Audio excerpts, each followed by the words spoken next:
আসসালামু আলাইকুম গাইস, আমরা তো চিকেন স্যান্ডউইচ আরও কত রকমের স্যান্ডউইচই খেয়েছি। আজকে আমি ক্রিমি খুবই মজাদার সুস্বাদু স্বাস্থ্যকর বাসায় তৈরি করা স্যান্ডউইচ আপনার সাথে শেয়ার করব। তো ভিডিওটি অবশ্যই শেষ পর্যন্ত দেখবেন।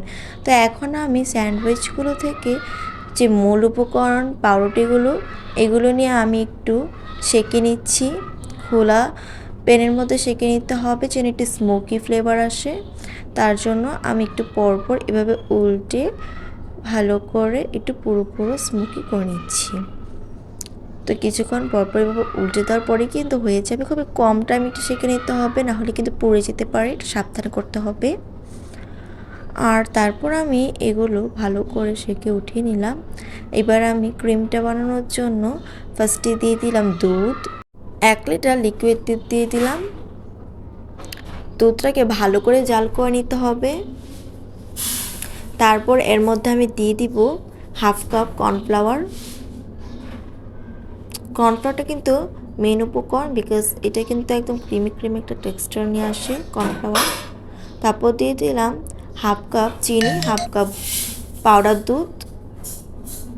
তারপর দিয়ে দিলাম 1/2 কাপ নারকেল কুচি আর 1 চিমটি লবণ, সামান্য একটু ঘি দিয়ে ভালো করে জাল করে নিচ্ছি। একদমই ঘন একটা টেক্সচার আনা লাগবে, একদমই ঘন, বিকজ এটা একটা ক্রিম বানাচ্ছি আমি, সো এটা একদমই ঘন আনতে হবে। ঘনত্ব ভাব যখন একদমই হয়ে আসবে তখন বুঝে নিতে হবে হয়ে গিয়েছে। এখন দেখো দুধটা কিন্তু একদমই কমে আসছে আর ক্রিমটাও কিন্তু একদম ঘন হয়ে যাচ্ছে। এ পর্যায়ে দেখুন ধরতে একটা আঠালো ভাব আসছে। দুধটা কিন্তু প্রায় একদমই ঘন হয়ে গিয়েছে। আর কিছুক্ষণ জাল করে নিলে কিন্তু কমপ্লিট হয়ে যাবে। আর এটা কিন্তু নাড়ার ওপর থাকতে হবে, না হলে কিন্তু সাইড দিয়ে তারপর নিচ দিয়ে লেগে যেতে পারে, এটা কিন্তু খেয়াল রাখতে হবে।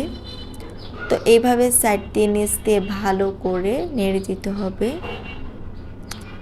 আর কিছুক্ষণ এভাবে নাড়ার পর আমার রেসিপিটা কিন্তু কমপ্লিট হয়ে যাবে। এইভাবে সুন্দর মতো নাড়ার উপর থাকতে হবে, নাড়া বন্ধ করলে কিন্তু একদমই লেগে যাবে। সো এখন দেখুন এখন কিন্তু একদমই ঘন হয়ে আসছে আর আমার রেসিপিটা কমপ্লিট হয়ে গিয়েছে। এই তো দেখুন ক্রিমটা, জাস্ট দেখুন কতটা ঘন হয়েছে ক্রিমটা। এবার আমি পাউরুটিগুলোকে মাঝখান দিয়ে এইভাবে স্যান্ডউইচ শেপে কেটে নিব। এবার সুন্দর করে কেটে নিতে হবে। আমি সবগুলো কীভাবে কেটে নিব সুন্দর করে স্যান্ডউইচ শেপে কাটার পর এটার ভিতরে ক্রিমটা দিয়ে দিতে হবে। আপনার যতটুকু প্রয়োজন ততটুকু দিবেন, যতটুকু আপনার লাইক করবেন ততটুকু দিবেন।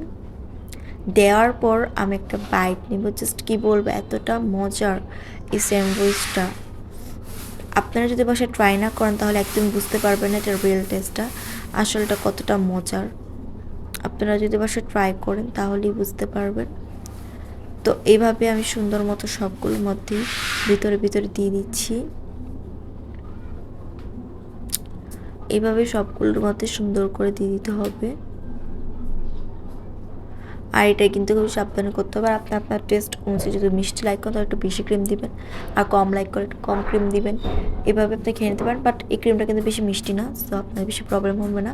এই তো রেডি হয়ে গিয়েছে, আপনারা অবশ্যই বাসায় ট্রাই করবেন। আর জাস্ট আমি ভিতরটা একটু দেখাচ্ছি যে কতটা সফট হয়েছে আর কতটা ক্রিমি হয়েছে, জাস্ট দেখুন। সবাই ভালো থাকবেন, আল্লাহ হাফেজ।